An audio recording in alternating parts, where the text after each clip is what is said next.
Hi, my name is Donna, and you are listening to The Noble Art of Wellbeing. Today, I have the pleasure of speaking to Jessamyn Stanley. Hi, Jessamyn, and welcome to the show. Hey, Donna, how are you doing? I'm good, thank you. How are you doing? I'm doing very, very well. I'm glad to be talking to you about, I'm glad to be talking about yoga in general and just, I don't know. I'm really glad that people have taken an interest in this topic and that we're starting a conversation. Yeah, and before we go into the whole essence of yoga, can you tell the listeners a little bit about yourself, Jessamyn, how you got into yoga?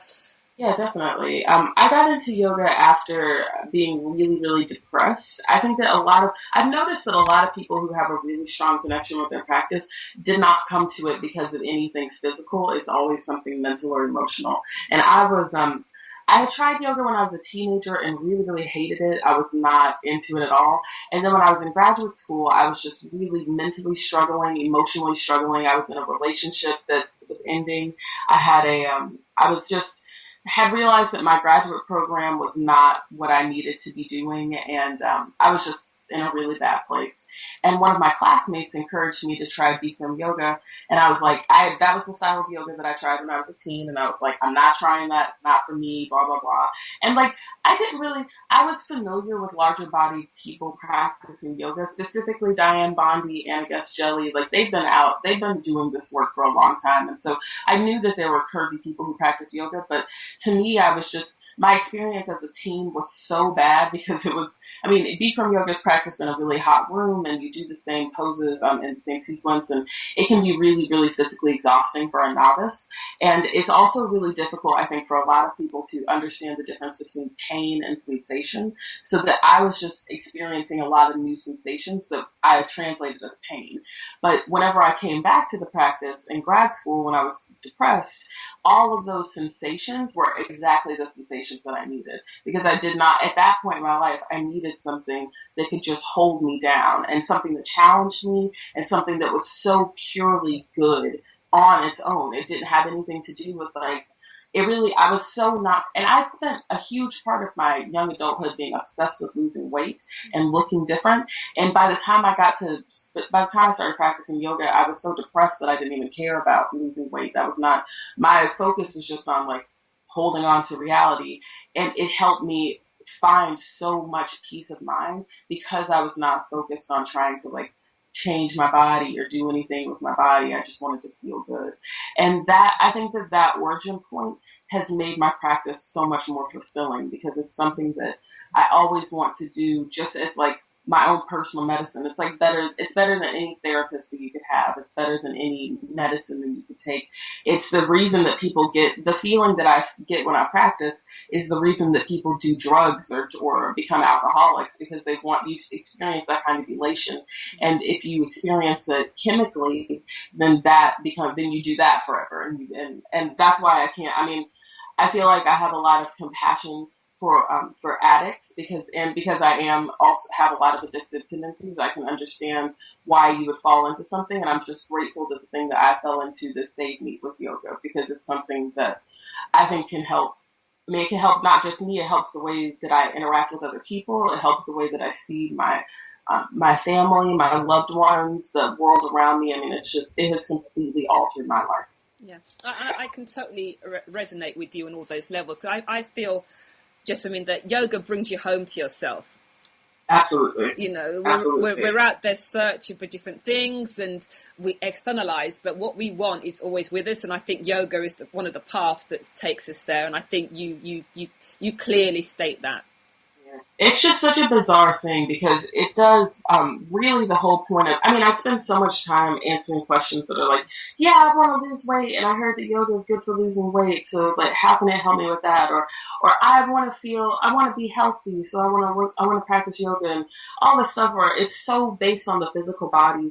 And it sucks that the way that we spread this message is through asana practice, because asana is so distracting for most people, because they're just they look at poses or they look at it and they're just oh, I want to learn to do that, or I want to learn to do whatever. But really the whole reason that you do these things is just to remember who you actually are. It's paring down these boundaries that we put up through life to remember who we are. Who cares about headstands or forearm stands or whatever? Like, it's so, I mean, it's just not important. And the longer I practice, the more that I recognize that. And I feel like that's sort of the direction that as a teacher I'm sort of heading in, or not really, not like heading in, but am in, that I really just want to get people to stop thinking about poses and really just think about what they can do to them, what the pose does to them, if anything else. Yes. So it's different parts for the team. I think it's a Western thing, because if you look at Patanjali's or the 8 limbs of yoga, asana is number 3. So it just goes to show it's not that important, but it's the West and the way in which with everything they take it, they make it about image. Once you start this yoga path, you begin to see that the asanas is a way in which for you to come back to yourself. It's not about doing all those difficult postures. They look really good, except take too much time making that your end goal. You lose so much more by focusing just purely on the asanas. And I think there are teachers like yourself who try to let people see that, you know, it's not about the destination, it's the journey. Enjoy the journey. And you see, because I'm a Bikram yoga teacher myself, I teach other yoga as well, and I see that so much in Bikram. It's almost like someone new comes to the room, they see all these different bodies doing all these postures, and they you know, they try so much to do it. They don't realize that everyone's at a different level. And just to take it easy, you'll get there. But some postures we'll never do because our body types are so different. And that's what people don't understand. It's so funny that you would say that about Bikram specifically, because I was just talking to someone about how because I don't actively practice Bikram anymore, but that's the practice that was the practice that I started with. It's definitely the basis of everything.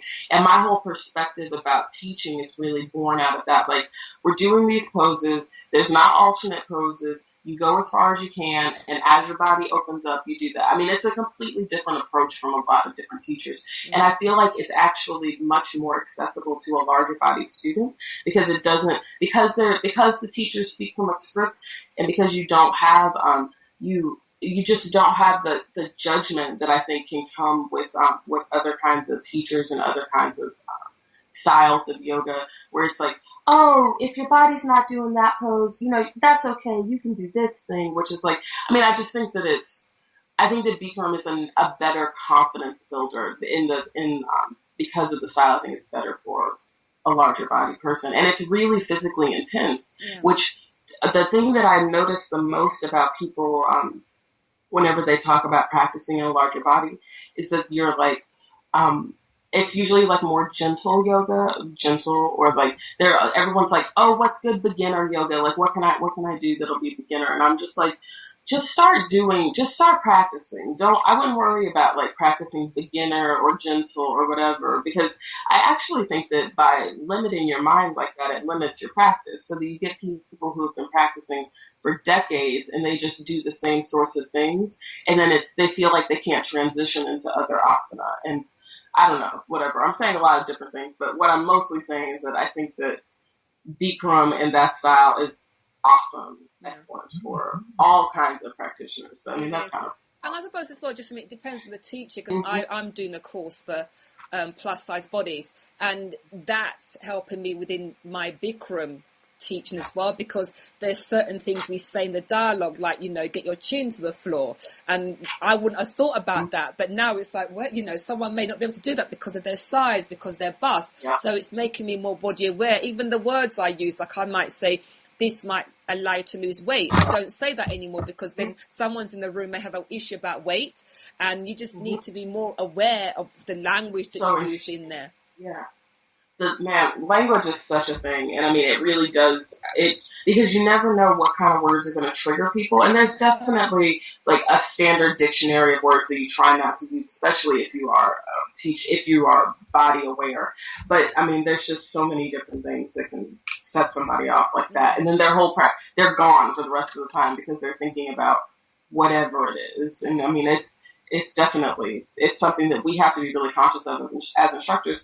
And I think that one of the problems in the West specifically is that because yoga came in as like an athletic type of thing. It came in as a fitness thing. You get a lot of fitness instructors posing as yoga teachers. And like, that is just, I mean, it's a completely different thing. And it bothers me. It is a huge problem in America because most of the yoga, like you'll go to studios, let's say that you want to teach a restorative class or something, or you want to teach, or even like a Kundalini class, like a class that's really intense but has a very like spiritual structure, they are going to be so much less likely to have a class like that than to do like a power flow or a hot flow or like, you know, whatever, or like a vinyasa jazz hot flow or whatever, because everybody's just trying to like be active. You know, it's like fitness, do this. They're not really thinking about yoga specifically. So that whenever you try to start a conversation with people about like how to build their practice, they're already coming at it from this standpoint of physicality. And it becomes so difficult to even pull those parts out of it, even like just to restructure the conversation, because we're coming at it from the wrong perspective. I think that's a major problem. I don't even know, I mean, because, and it's actually, that issue is part of what led me to teach, because initially I didn't want to teach because I felt like, I mean, there's so many teachers, honestly, like there's so many, and why do I need to teach, and like, what could I really give? And it just became apparent, like I would get emails all the time from people that are like, come teach me, in all these different places all over the world, and I'm like, how do you not have a yoga teacher? Like, I wish that I just had like an index of people that I could tell you, you know, go to this person, if you're in this area, go to this person, blah, blah, blah. But there isn't one, because we're all just like nomads out here. I mean, it's like you're in London, I'm here. Like, I mean, it's so hard. You can't possibly try to reach everyone. And I was just like, damn, this is an issue, because there are yoga studios everywhere with, I mean, hundreds of thousands of teachers. And if there's so few people that are actually trying to like show what this is, then that's an issue. And especially because, sorry, I have a lot to say about this, obviously. But especially because in the West, yoga is something completely different than it was in the East. And it's something that we have to be, because yoga came to the West via, I mean, frankly, white people who were culturally appropriating a lot of different things from Eastern culture. And it's like, in the West, we have a really different situation. I mean, you've got fitness instructors running around pretending to be yoga teachers, and then you've got like people who you want to follow someone because of the guru. I mean that's a huge part of yoga in the East. But in the West, what you end up getting is people who are really self-absorbed, who then just get people following them. You know, they're like, I'm awesome, I'm great, I practice yoga, you know, like my practice is cool, so just follow me and I'll do whatever I do. And it's like, that's how you get people having a fallout. I mean, that's how you get a John Friend situation, or like what's happening right now with Bikram. And it's like, we have to, as Westerners, recognize that Western yoga is different than Eastern yoga, and at a certain point, you have to be your own teacher. You have to be your own guru. You have to be able to find your own path, and that finding of your own path, being your own guru, is a ripple effect for other people and helps them find their own thing. I think it has to be less about like following a specific kind of person, because we live in such a like media star obsessed society that people just get that whole idea confused. It's like blown out of proportion. I think it's happening. Anyway, the point is, I think it's a major problem. Yeah, and I think that we're beginning to see that. But so, Jessamyn, you started with Bikram yoga. Mm-hmm. Yeah. And then, what was your yoga journey thereafter? Yeah. So I practiced Bikram. I started with a Groupon pass where I don't know if they have Groupon in London. Yeah, we do. Okay, awesome. So I had it for a month, and I would practice all the time. And then after that month, I couldn't afford to practice in the studio. I mean, I was in grad school. I didn't have any money, and I was like, I can't afford to do this anymore. But they had a work study program at the studio where you could practice. I think it was like 3 to 5 times a week, and you had to help clean the studios, but you could practice for free. So I did that, and I practiced all the time. But practicing all the time helped me build up the confidence to leave graduate school. And when I left grad school, I did not have any money at all. I mean, I still am constantly broke. But like, I was like, I really can't afford to practice in studios. And when I moved to Durham, where I live now, there's not any the studios here didn't have a work study program. So I was basically there were a few months where I was not practicing at all. And in those months, a lot of bad stuff happened. My aunt passed away really unexpectedly. My grandmother passed away really unexpectedly. My then girlfriend's brother passed away really unexpectedly. So all of this stuff happened, and I was just like, I have got to find a way to hold on to reality now, even more now than ever. And I just started practicing at home because I was like, I can't afford to go to studios, but I can't stop doing this. And when I started practicing at home, I rooted my practice with the poses from Bikram sequence that I liked the most. And then I was on Instagram and noticed that there were a lot of people who were posting photos of themselves. So I would look at pictures and be like, oh, this is an interesting pose. I wonder how you start to work your body into that. And I started with, I think there were a couple of poses that I started with in the beginning. Ekapada Raja Kapotasana, single pigeon, with a full release, full wheel or Urdhva. These are poses that are not in the Bikram sequence, so that I was not familiar with them at all. There are a lot of poses that you don't practice at all in Bikram that I just got familiar with practicing at home. The warrior poses, all kinds of things. So, but I would just structure my home practice by practicing the poses that I loved in the Bikram sequence and then adding in, like I would go on the Yoga Journal pose index and look up like Urdhva, for example, and look up all the poses, the prep poses for those, and I would practice those prep poses. And then I would just keep doing them over and over again. And I worked in the same Bikram style, which is like kind of like a hatha, just like traditional hatha approach, like just practice the pose. And then I saw a picture of this pose called Supta Natarajasana, which is basically like kind of made up by a yoga teacher, Amy Ippoliti. And I saw a picture of her practicing it, and I was like, what is this pose? It's so cool. I've never seen this before. And I was looking for pictures of it, and like, I only found a couple pictures, and I couldn't find any tutorials online. And the only tutorial I could find was on Yoga Glow, which is this online studio. And I was like, okay, well, I gotta try this. It's $18 a month. And so I got a subscription to Yoga Glow, and I started taking classes by teachers who taught Vinyasa style. I had never done that before, and it was very physically intense for me in the beginning. I was like, wow, it's really different from Bikram. It moves at a much faster pace. But for me, because I am I'm a classic Vata, like an Ayurvedic medicine, Vata, Pitta. I'm classic Vata. My mind is all over the place in 1,000 different places.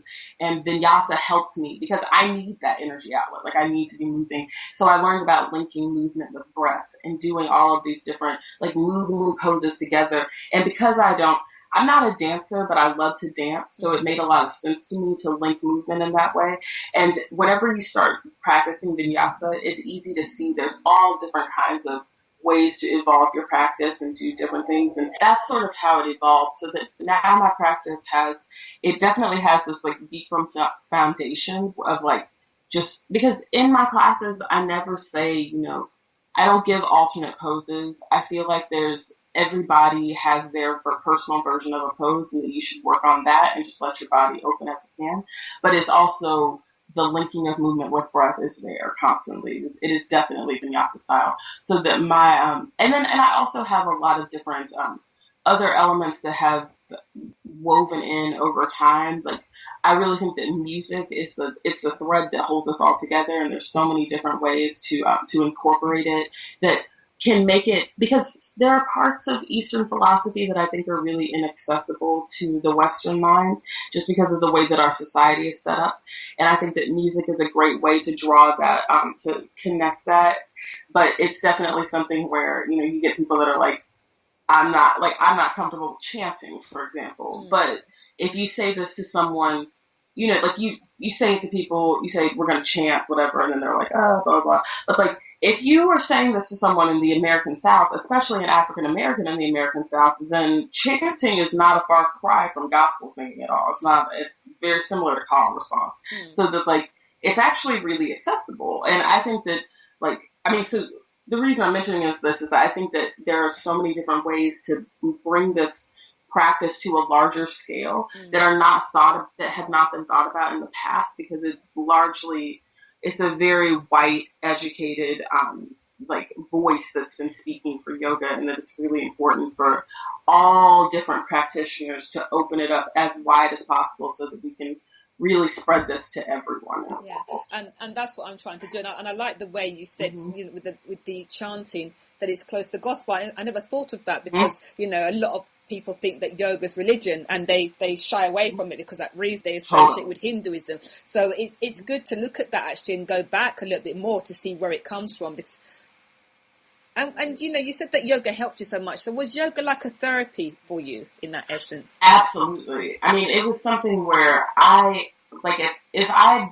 been doing something different or had not been practicing yoga at the point in my life where my practice intensified, I would have absolutely needed to see a therapist. I needed to do something. And I also I would never say to someone who has any kind of mental health issues that you don't need to see a therapist, you don't need medicine, you can only practice yoga. I don't know your life. You might need to see a therapist and take medication, but I would also recommend yoga on top of that, because yoga, it was something to challenge. I mean, I don't even know if we all acknowledge just how little we're challenged in our day-to-day lives. Like, in general, you just go from place to place, thing to thing. You go to work, you go home, you do whatever. There's no real challenges. That in your personal practice, you can challenge yourself into completely different ways of thinking. You can challenge yourself to think that your body is strong when you've always thought that it was weak. You can challenge yourself to think like, oh, I never thought that I could move my body in this way.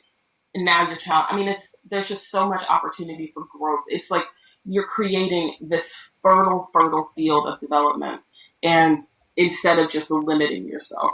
And that's something that I don't really know that a therapist can necessarily do for you, because you're having a one-on-one interaction with another person.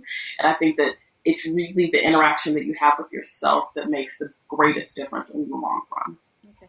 And Jessamyn, you've become such an inspiration for so many people around the world.